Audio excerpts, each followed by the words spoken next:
January 5, 2026. Story 1. The U.S. military attacked Venezuela Saturday. Missiles struck army bases, airfields, and infrastructure across Caracas. By 2 a.m., special forces abducted President Maduro and his wife from his residence. Trump posted an image of Maduro bound and blindfolded aboard a U.S. warship. They're now at the Metropolitan Detention Center in Brooklyn facing narcotics and weapons charges. Trump said, "The oil companies are going to go in. We're going to take back the oil." A senior Venezuelan official said at least 80 people were killed, including civilians. Cuba said 32 of its citizens died, including military and intelligence personnel. Takeaway: this is the first U.S. military operation to capture a sitting head of state since Panama in 1989. The stated purpose and the stated prize, oil, are both on record. Congressional authorization was not sought. Story 2.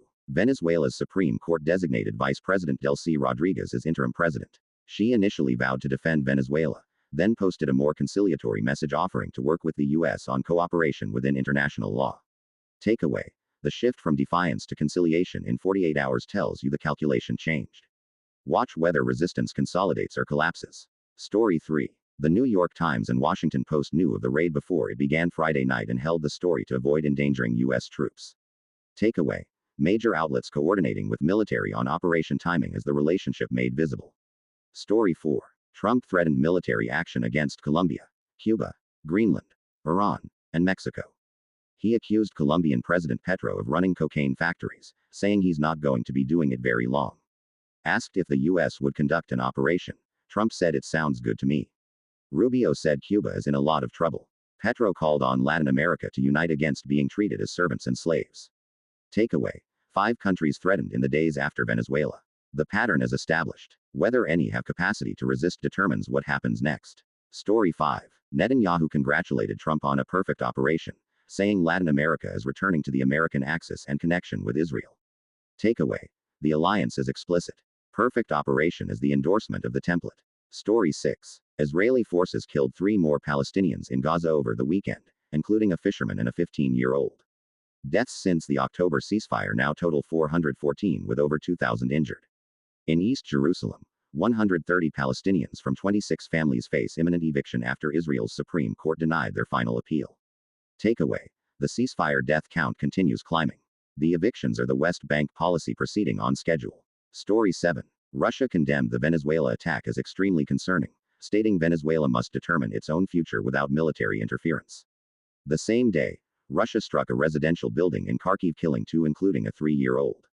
Takeaway: Russia's statement on sovereignty applies selectively. Both powers invoke principles they violate elsewhere.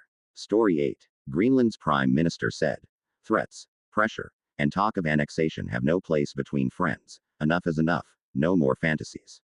Hours after the Venezuela operation, a Trump aide's wife posted Greenland painted in U.S. flag colors. Takeaway: the social media post after Venezuela is the threat made visual. Greenland's response is the clearest rejection yet. Story 9. Democrats say the administration hasn't briefed Congress. Minority leaders called Maduro a dictator but condemned military force without authorization. Ilhan Omar called the invasion blatantly illegal and called for a war powers vote. Takeaway: the pattern from both strikes continues. Action first, congressional debate maybe later. Whether a war powers resolution reaches a vote is the test. Story 10. Protests erupted across the U.S. and world. Anchorage, Brussels, Havana, London, Madrid, Mexico City, Chicago, New York, San Francisco, and dozens of smaller communities. Takeaway: the anti-war movement's speed of response tells you organizational capacity exists. Whether it sustains determines political cost. Story 11. At least 16 killed in Iran's week of protests, 582 arrested. Trump repeated he's locked and loaded. Ayatollah Khamenei said Iran will not yield to the enemy. Takeaway: external threat rhetoric from both sides typically strengthens hardliners. The protesters are caught between a regime and foreign intervention framing. Story 12. Milwaukee County Judge Hannah Duggan resigned while appealing her conviction for helping an immigrant avoid arrest. Republicans had threatened impeachment. Takeaway: the conviction plus resignation is the chilling effect on other judges who might consider similar actions. That's the intended signal. That's January 5, 2026.